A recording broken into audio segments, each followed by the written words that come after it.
La drogue, c'est le chemin pour détruire la génération actuelle. Tu seras une honte dans ta génération les temps qui viennent. À cause d'un truc bidon qui te fait t'envoler. Personne n'embauche un drogué. Ceux qui se droguent se lavent pas. Ils ont la gale. Des jolis garçons, millions de jeunes filles, commencent à avoir les taches bizarres. C'est un démon. Le diable veut gratter ta vie. Les gens vont mettre leur bouche sur toi. Te maudit. Un matin, tu vas te cogner, c'est fini. Tu vas à tes funérailles, au lieu que les gens pleurent, les gens se disent enfin.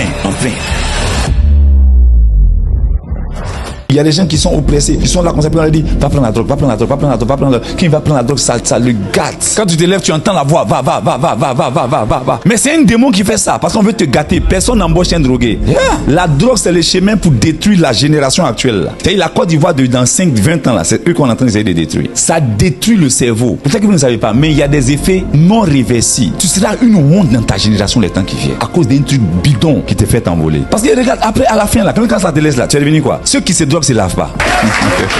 Ils ont la gale. Des jolis garçons, millions de jeunes filles commencent à avoir les taches bizarres et ils ont des plaies qui ne guérissent plus parce qu'ils se traitent pas. Maintenant, ça commence à te rendre dépendant. Et quand tu deviens dépendant, tes lèvres commencent à sécher. Tu commences à toujours maintenant vouloir. Et maintenant, ce qui fait que tu manges pas correctement. Tes poumons commencent à être affectés. Beaucoup de drogués ont le sida. Beaucoup de ceux qui se droguent ont la tuberculose. Ils savent pas ce qu'ils ont. Et beaucoup d'entre eux ne dépassent pas 50 ans.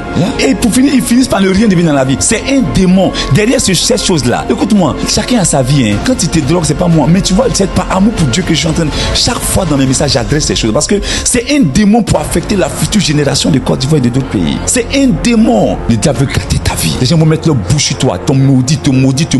Un matin, tu vas te cogner, c'est fini. Tu vas mettre à tes funérailles, au lieu que les gens pleurent, les gens se disent enfin.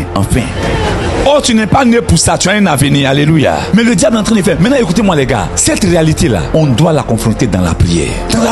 Dieu dit, je cherche quelqu'un qui lève un mur. Il y a un démon derrière ça. C'est un démon qui fait que tu as envie d'aller vers. C'est un démon qui fait que tu continues de marcher avec les gens avec qui tu marches là. On a attaché ton âme à ça. Comment est-ce que les gens commencent à droguer? Souvent, il peut faire un rêve. Dans le rêve, on lui donne un joint. Ou bien peut-être il n'a pas fait un rêve, mais c'est spirituel. Spirituellement, on appelle son âme. On lui donne un joint. C'est fini. Il va plus pouvoir se séparer de là.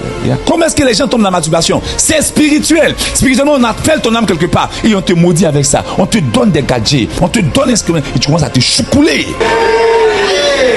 Reçois la délivrance au nom de Jésus.